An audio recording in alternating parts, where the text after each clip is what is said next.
Stop thinking that you're not creative. You are very creative. This is the Thinking Effect, where we help you do your daily best. And I'm your host, Tommy Danger. Thank you so much for tuning in. Please like, subscribe, and share.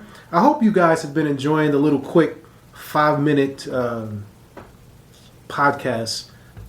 I was sort of thinking of it as the podcast version of TikTok, but not being TikTok. You know, I know that you're in a hurry and there's so much information that comes at you, and I wanted to sort of hit you with something that got straight to the point that could sort of get you over the hump. That sound right? Get you over the hump? I think so, right? But not hump day, but just get you through a particular moment so that you have these tools within your toolbox to help you do things. So I figured, just get to the meat of it and cut out some of the fluff. Even though I know some of you like the fluff, right? The fluff is what stretches it out and makes the process nice and good. And you at work and you at school and you just want to have something to listen to. But you could also binge the 5-minute clips too. You just put them into order and let them go back to back to back to back to back, right?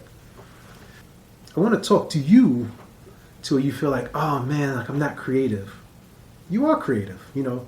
Creativity comes across in so many different ways. I don't know why, but it seems as if we are taught to believe that creativity just surrounds like arts and stuff. Like, to be creative, you have to do art, or you have to sing, or you have to like do something. No. A good example is our parents, right? Think back to when you were a kid. And for most of you, let's keep it real. Most of us didn't come from well-off backgrounds. The few of you that did, happy for you, right? But most of us didn't come from well-off backgrounds. We came from very creative backgrounds.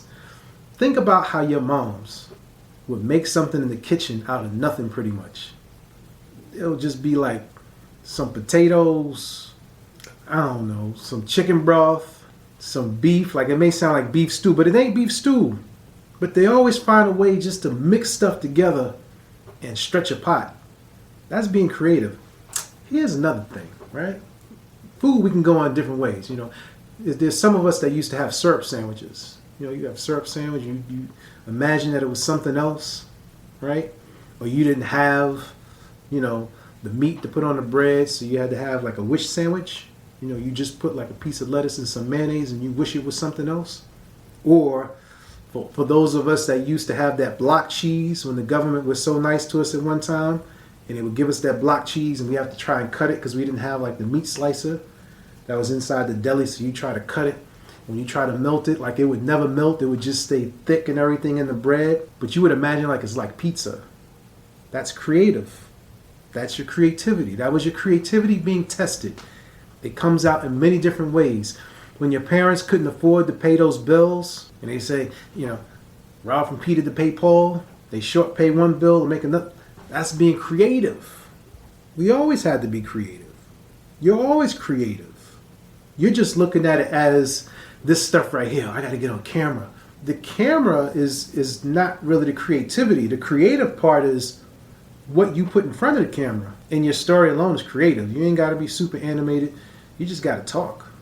And it's the fact of you getting comfortable enough to speak on camera or any medium, right? Even if it's not on camera, whether or not you write, right? Do you want to share with us in a blog, right?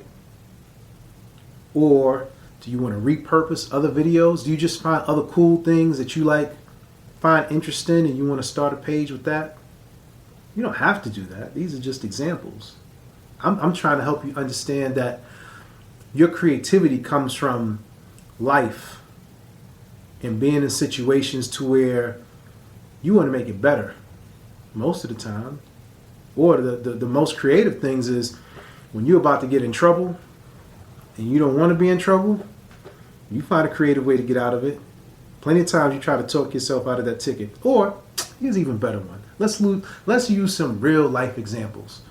You're at work and you have a deadline and you're working on a spreadsheet. You know that spreadsheet has like 3,000 lines. You have to get creative and learn how to do a VLOOKUP or run a code to get the answer within that spreadsheet because something is throwing your spreadsheet off. And you know, I know what I'm talking about because I was in finance for close to 13 years. So you have to get super creative with that stuff. Or you work within a company to where there's so much bureaucracy and red tape that you can never get anything done. Every once in a while, I'm not going to tell you, but you know you have to get that left-handed signature. You signing things that you know you're not supposed to sign. That's being hella creative. So you have a whole lot of creativity. Now, with creativity comes a certain amount of risk. And you have to ask yourself, are you willing to take the risk? When we go back to the example of the bills, sure, you could short pay that bill, but if your lights get cut off, hey, that's a risk that you take. You can have that wish sandwich, or you can have that sandwich with that cheese on it, but if you lactose intolerant, that's a risk that you're willing to take. So there's no need for you to think that you're not creative. Ask yourself, in what area would you choose to be creative? And in what area would you like to share it with other people? This is just a different way to think about your creativity. It doesn't necessarily have to be drawing, singing, dancing, whatever that stuff. Just how you survive, your survival skills in life comes with X amount of creativity. This is the Thinking Effect, where we help you do your daily best.